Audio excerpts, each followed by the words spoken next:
Эрхэм үндэд захин хэлэлцүүлэгт оролцож буй төр хувийн хвшлийн оролцогч та бүхэнд энэ өдрийн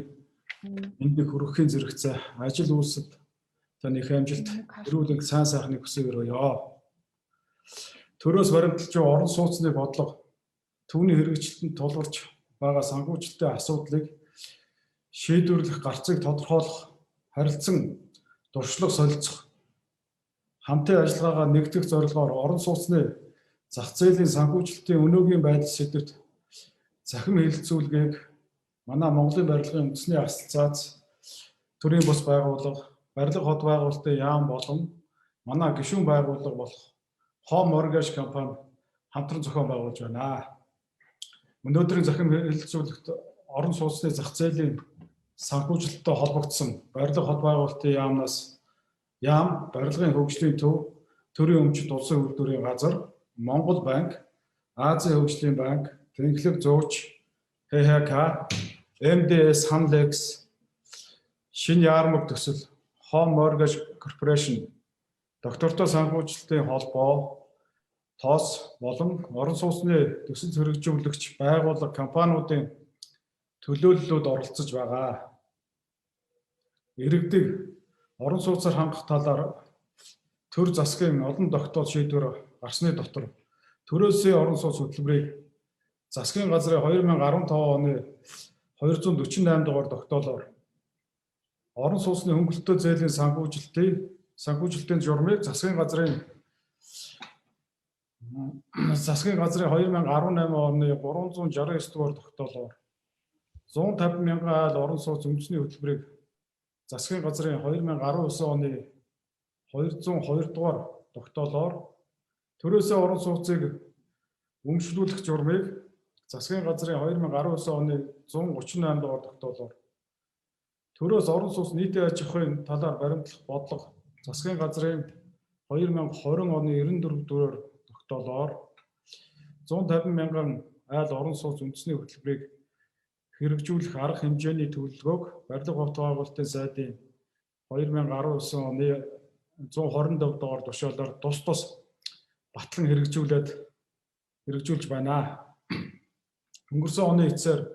2020 оны 12 дугаар сарын 9-нд Улаанбаатар хотноо захин хэлбэрээр зохион байгуулагдсан Азийн хотуудын орон сууцны 4-р форумоор халамжийн орон сууц орлогод нийцсэн орон сууцны бодлогыг хэрэгжүүлж ядуурлыг бууруулах, төвлөрлийг сааруулах, төвчрлийг багасгах асуудлыг хэлэлцэж орон сууцжуулалтыг зөв бодлогоор хотын эдийн засагт сайнаар нөлөөлөх улс орнуудын шийдэл болон туршлагын талаар солилцсон бөгөөд дэлхийн олон хотуудад орон сууцжуулах бодлого буруу хэрэгцснээс орлого багтаа иргэд нэг дор төвлөрч түүнийг дагсаа хүндрэлүүд үүсэж байгааг онцлон тэмдэглэсэн байна. Германы олон улсын хамтын ажиллагааны нэгэнлэг, Монголын банкны холбоо, доктортой санхүүжилтийн хөгжлийн холбоо хамтран эрчим хүчний хэмнэлттэй амны орон сууцыг санхүүжүүлэх туршилтын төслийг хэрэгжүүлж эрчим хүчний хэмнэлттэй амны орон сууцанд жилийн 8-12% хүүтэй 15 жилийн хугацаатай зээл олгож орон сууцны үнийн дүнгийн 30% буюу 18 сая төгрөгийн буцалтгүй дэмжлэгийг үзүүлж эхлээд байгаа тухай мэдээлэлээр саяхан хэвлэлээр саяхан гарсан байлаа. Олон улсад хэрэгжүүлсэн дэвшилтэд туршлагыг үндэслэн манай судлаачид орон сууцны зээлийн талаар дараах саналыг дэвшүүлсэн байгааг өнөөдрийн хэлэлцүүлэгт авч хэлэлцэх зүйтэй гэж үзэж байна. Үүнд хүүгийн давтаасаар дэмжих, хөнгөлөлтийг бага орлоготой өрхүүдэд чиглүүлэх, зээлийн бүтээгдэхүүний нөхцөлийг өөрчлөх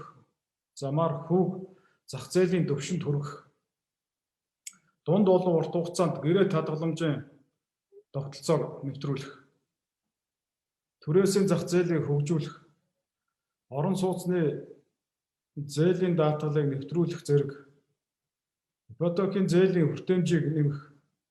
урьдчилгаа төлбөр одоо сая 8 байж байгаа 6 болж одоо буусан байгаа. Мөн бас одоо дахин буулгах боломжийг бас судлах. Хүүн урьдчилгаа төлбөр 30% байгаа. Энийг бас буулгах боломжийг бас судлах. Ингээд хэлэлцүүлгийн хөтөлбөрт тусгагдсан сэдвээр тавигдах илтгэл мэдээллийг сонсож холбогдох санал хүсэлтэд чөлөөтэй илэрхийлж хэлэлцүүлэгт идэвхтэй оролцохыг та бүдээс хүсэж хэлэлцүүлгийг нээснийг мэдэгдэе. Хэлэлцүүлгийн үйл ажиллагаанд амжилт хүсье. За амжилт хүсье.